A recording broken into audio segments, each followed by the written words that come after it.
नमस्कार, वंदे मातरम। मैं हूं श्यामगिरी। आप देख रहे हैं हमारा चैनल मुद्दा भारत का।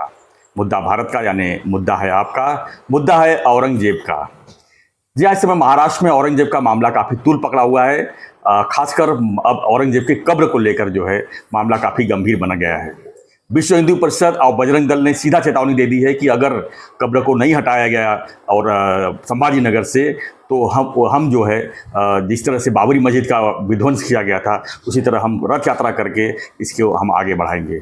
इसको लेकर महाराष्ट्र सरकार की चिंता बढ़ गई है। सुरक्षा की दृष्टि से वहाँ पर काफ़ी सुरक्षा रक्षक लगाए गए हैं। लेकिन अब महाराष्ट्र के जो सत्ता पक्ष है वो भी कह रहे हैं कि जिसने महिलाओं पर अत्याचार किया, जिसने हिंदुओं पर अत्याचार किया, जिसने छत्रपति संभाजी महाराज की जिस तरह से भत्सरना की, उनको जिस तरह से उनको क्रूरता से उनकी हत्या की, ऐसे लोगों को कब्र का यहाँ पर हीरो बनाया जा रहा है तो ठीक तो नहीं है। बिल्कुल वहाँ से कब्र हटाया जाना चाहिए। इसको लेकर राजनीति भी काफ़ी गर्म हो गई है। तो क्या है पूरा मामला, इसी पर हम चर्चा करेंगे। हमारे साथ में है नवभारत के वरिष्ठ पत्रकार सूर्यप्रकाश मिश्रा जी। हम जानने की कोशिश करेंगे कि क्या संभाजी नगर से कब्र को हटाया जाना ठीक रहेगा, क्योंकि 300 साल से भी ज़्यादा का समय हो गया है और वहाँ पर जब भी वो कब्र वहाँ रहेगा, जिस तरह से फिल्म छावा रिलीज हुई है, एक तरह से हिंदुओं को जागृत कर दिया है। जिस तरह से अत्याचार दिखाया गया है हिंदुओं के प्रति, उससे जो है अब कब्र को हटाने की पूरी तरह से मांग तूल पकड़ ली है। सर, क्या कहेंगे आप? देखिए, जहाँ तक औरंगजेब की बात है जी, वो भारतीय इतिहास के सबसे क्रूर शासकों में रहा जी, और उसने जो अत्याचार किए, जैसे आपने फिल्म छावा की बात की, इतिहास भरा पड़ा है। फिल्म छावा तो एक समझिए नई पीढ़ी के लिए एक नया संदेश लाने का जरूर काम किया है, थोड़ा जगाने का काम किया है। लेकिन उसके जो अत्याचार थे वो अत्याचारों की कोई सीमा नहीं थी। रही बात औरंगजेब के अब कब्र को उखाड़ फेंकने की, देखिए, जैसे मैं आचार्य प्रमोद कृष्ण जो कांग्रेस के पूर्व नेता रहे, कांग्रेस छोड़ चुके हैं, उन्होंने कहा कि देखिए, सनातन में किसी कब्र को उखाड़ने की या दुश्मनी जो है, जहाँ तक है कि जब तक जिंदा व्यक्ति है तब तक ही दुश्मनी निभाइए, उसके बाद उस दुश्मनी निभाना ठीक नहीं है। सनातन में इसकी चर्चा नहीं। लेकिन मैं यहाँ ये कहना चाहता हूँ, सही है कि सनातन में कब्र या व्यक्ति के जाने के बाद वही दुश्मनी खत्म। सनातन में तो ये भी लिखा गया है कि अयोध्या से बाबरी मस्जिद मत तोड़िए। जी, वो भी हटाया गया ना। सर, अभी हिंदू राष्ट्र की तरफ बढ़ रहा है, हिंदू जाग उठा है। बिल्कुल जागा हुआ है। मैं सनातन की बात कर रहा हूँ, हिंदू की बात कर रहा हूँ, बहुत सारी चीजें हैं, उग्रता। लेकिन मैं विचारों की बात करता हूँ। ये जो विचार है ना, ये उस औरंगजेब के माध्यम से कहीं न कहीं प्रतीकों के माध्यम से वो विचार बलवती होते हैं। और वो आज भी औरंगजेब मर गया, उसकी कब्र है, लेकिन आज भी वो मजार के रूप में एक उसकी जो विचार है ना, यहाँ कुछ कट्टर लोगों के दिलों में बसे हुए हैं। उसकी मजार पर फूल चढ़ाया जाता है। देखिए, कब्र अपनी जगह होती है, लेकिन उसको उन्होंने मकबरे की संज्ञा दे दी है, मकबरा बना दिया। और उसका एक तरीके से मकबरा मतलब जैसे हिंदुओं में एक पवित्र स्थल बना दिया जाए किसी वीर का, योद्धा का, तो उसी तरह उसका वो मकबरा बनाया गया। मकबरा और कब्र में बहुत अंतर होता है, ये जान लेना चाहिए। तो कब्र अपनी जगह है, लेकिन जो मकबरा बनाया गया है, अब बोलते हैं ना, कई लोग विपक्ष की बात जो जहां तक होती है, या कोई विपक्ष पक्ष में नहीं मैं कहता, लेकिन जैसे कांग्रेसी विचारधारा के लोग जो हैं, या और विचारधारा, असुद्दीन ओवैसी के भाई ने उस पर फूल चढ़ाया, जिस तरीके के बयान अबू आसमी आजमी ने दिए, तो उससे जो हिंदू जनमानस में या यहाँ के देश के नागरिकों, मुसलमान स्वयं नहीं चाहता, मैं जहाँ तक समझता हूँ, मैंने पहले भी चर्चा की है कि मुसलमान भी नहीं चाहता कि औरंगजेब का ज्यादा महिमा मंडन इस देश में हो। तो क्या अबू आसिम आजमी मुसलमान नहीं है? नहीं, तो वही हर मुसलमान, केवल मुसलमानों का ठेका अबू आसिम आजमी ने नहीं लिया है। अबू आसिम आजमी एक व्यक्ति हैं, एक राजनेता हैं, और वो तुष्टिकरण की राजनीति करते हैं, तो इसलिए उनको है। बीजेपी भी तुष्टिकरण की राजनीति करती है, सब तुष्टिकरण की अपने अपने तरीके से राजनीति। लेकिन एक व्यक्ति के रूप में, एक जनमानस के रूप में निस्संदेह वो विलेन था, खलनायक था, खलनायक रहेगा। लेकिन वही हमने कहा ना, बेचारा, अब आप देखिए, जहां उसको खुलदाबाद में जहां दफनाया गया, वो मरा दूसरी जगह। ये अहमदनगर के पास उसकी मृत्यु हुई। उसकी इच्छा थी कि मुझे वहां खुलदाबाद में उसके, क्योंकि उसके जैनुद्दीन पीर जो उसके, देखिए सोच होती है यही, जैनुद्दीन जो उसके पीर थे, जो उसके देवता थे, जिसको मानता था, जो गुरु थे, उनके कब्र के बगल में उसने कब्र बनवाई अपनी। उसकी इच्छा थी कि ताकि ये कब्र, और उस समय देखिए खुलदाबाद जो था वो दक्षिण का मक्का कहा जाता था। बहुत सारे पीर, बहुत ज़्यादा मुसलमान और उस तरह के मुस्लिमी स्कॉलर उस समय के जो धर्म को आगे बढ़ाने की बात करते थे, मुस्लिम धर्म पे अच्छी चर्चा करते थे, वहाँ वो बैठते थे। मतलब वो खुलदाबाद इलाका जो था वो मुस्लिमों का एक तरीके से दक्षिण का मक्का कहा जाता था उस समय, इतिहासकार ऐसा बताते हैं। तो ये औरंगजेब ने बहुत सोची समझी अपनी तबीयत या अपनी ताकत या अपने दिमाग का उसने इस्तेमाल किया कि मेरा जब मकबरा या मेरा वो रहेगा, जैनुद्दीन जी के साथ रहेगा, तब मुझे लोग पूजेंगे। मेरी विचार पे यहाँ पे मैं भले चला गया लेकिन मेरे विचार यहाँ जिंदा रहेंगे। तो वो सोची समझी उसकी वो साजिश थी कि मुझे औरंगाबाद, हाँ नाम तो औरंगाबाद बाद में धीरे धीरे जिस तरीके का उसने यहाँ किया था, उसने दक्षिण में 37 साल बिताए थे।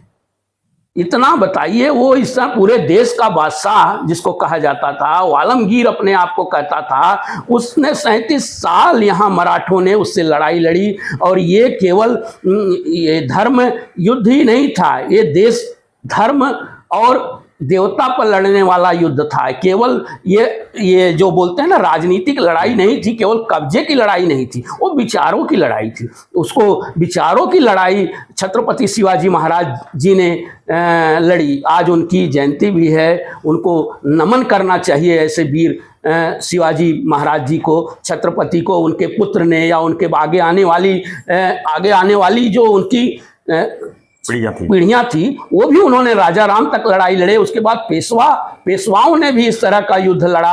तो ये जो विचार है ना, वो औरंगजेब के विचार उसमें परिवर्तित होते हैं, विचार उससे निकलते हैं। तो वो जो बात हो रही है ना कि विचार ही मार दिया जाए, तो जब कुछ रहेगा ही नहीं तब क्यों उसकी इतनी चर्चा होगी वो होगी। हालांकि ये राजनीतिक विषय भी मुझे ज्यादा लगता है। अब इस पर देखिए सबसे बड़ी चीजें आ गया, वीएचपी आ गया, तो वीएचपी आ गया है, बजरंग दल आ गया है, और भी दल आ गए हैं। तो दल बल तो आएंगे ही, लेकिन उसमें देखिए एएसआई का कब्जा है, ASI archaeological survey of India के कब्जे में वो इमारत या वो स्थान है। तो इससे ये होगा कि भाई उसकी सुरक्षा भी बढ़ा दी गई है। पूरे ऐसा नहीं है कि इसका वो अलग तरीके से जाएगा, उसको पूरे विश्व में इसका असर देखना वाला है। केंद्र में बीजेपी है, राज्य में भी बीजेपी है, महायुति सरकार है। ऐसे में जब मांग उठ रही है, सत्ता पक्ष भी कह रहा है कि इसको कब्र नहीं होना चाहिए, और भी लोग, पब्लिक की भी आवाज है कि कब्र नहीं होना चाहिए। तो क्या लगता है कि आगे की राजनीति किस तरह होगी यहाँ पर? क्या रणनीति की तहत देखिए सरकार का काम है उसको बचाना, सरकार उसको बचाने की कोशिश करेगी निस्संदेह। लेकिन देखिए आप मुख्यमंत्री, उप मुख्यमंत्री एकनाथ शिंदे जी ने भी स्वयं कहा, सरकार स्वयं महाराज सरकार कह रही, जब मुख्यमंत्री और उप मुख्यमंत्री कह रहे हैं, फडणवीस जी कर रहे हैं, वो कह रहे हैं, उन्होंने कांग्रेस को इल्जाम लगा दिया। कांग्रेस नहीं तो मामला तो गर्म है। जब सरकार ही चाह रही है, सरकार ही कह रही है, सरकार ने, अब यहाँ की सरकार कह रही, लेकिन सरकार की गेंद जो है वो केंद्र सरकार के पाले में है ना, उसकी सुरक्षा जो है सरकार भी तो बीजेपी की है। बिल्कुल है, बिल्कुल है, केंद्र सरकार भी बीजेपी की है। लेकिन इसमें इतना आसान नहीं है उस कब्र को हटाना या उखाड़ फेंकना, उसके लिए बहुत सारे इनको प्रोसेस, हाँ ये मुद्दा तो बन गया है। लेकिन मैं इसीलिए कह रहा हूं ना, कब्र से ज्यादा उसको मकबरा समझने लगे हैं। वो कब्र नहीं, वो मकबरा बन गया है उनका।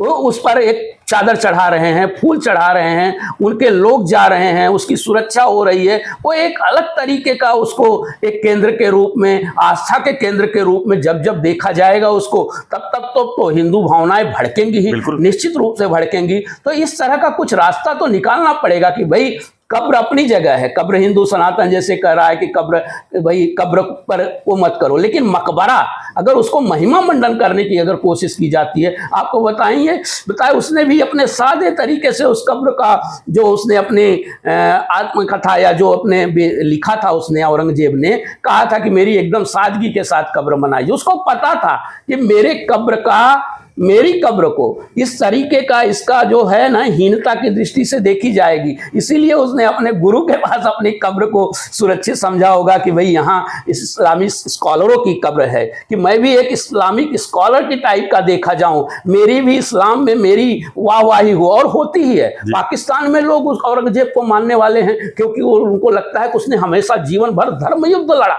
जैसे हम कहते हैं ना, पाकिस्तान में भेजना चाहिए कब्र उठा के ना। अब भेजना चाहिए, क्या करना चाहिए? देखिए इतिहास है, इतिहास समय समय पे इतिहास जब लिखा जाता है, वो बोलते हैं ना, लम्हा खतो एकदम लम्हा में खता होती है और सजा सदियों ने पाई है। तो एक लम्हे में खता हो जाती है लेकिन उसकी सजा जो है सदियों तक मिलती रहती है।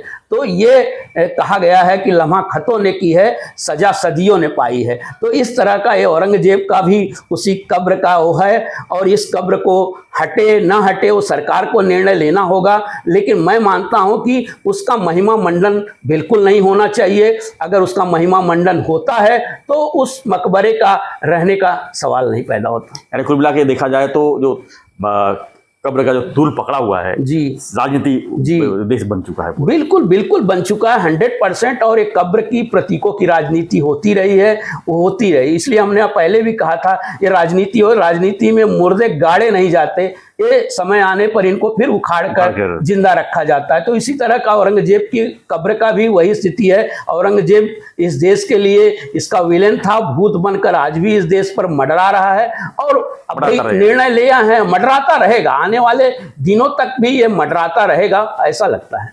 धन्यवाद मिश्रा जी।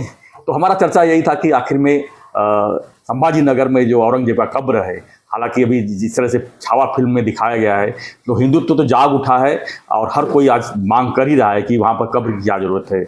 संभाजी नगर, छत्रपति संभाजी शिवाजी महाराज के जो वंशज हैं उदयनराजे भोसले जी ने भी कह दिया है कि आखिर में औरंगाबाद संभाजी नगर में औरंगजेब की कब्र का क्या काम है, वहाँ उसको हटा ही देना चाहिए। जिस तरह से उसने क्रूरता की है, जिस तरह से उन्होंने मराठा समाज को परेशान किया है, हिंदुओं को परेशान किया है, महिलाओं के साथ अत्याचार किया है, तो ऐसे लोगों का कब्र जो है जब तक वहाँ रहेगी तब तक इसको लेकर मुद्दा और इशू बनते रहेंगे और लोग भड़कते रहेंगे। तो ऐसे कब्र का वहाँ पर क्या काम है। हालांकि इसको लेकर जो है अब आगे की राजनीति तो काफ़ी तेज चलेगी, क्योंकि महाराष्ट्र में अभी चुनाव है नहीं। अगर चुनाव होता तो ये राजनीति, ये वोट का भी मुद्दा बन सकता था और आगे जो है नो डाउट कि इसका जो मुद्दा आगे वोट बैंक में होगा। तो फ्रेंड्स, आपकी क्या प्रतिक्रिया है? क्या लगता है आपको कि कब्र को लेकर किस तरह की राजनीति होनी चाहिए? क्या उसका होना चाहिए? कहाँ उसको हटाना चाहिए? किस तरह हटाना चाहिए? आपकी प्रतिक्रिया दीजिए और बने रहिए हमारे साथ, देखते रहिए हमारा चैनल मुद्दा भारत का। चैनल को लाइक, शेयर और सब्सक्राइब जरूर करें। धन्यवाद मिश्रा जी, धन्यवाद। जय हिंद, जय महाराष्ट्र।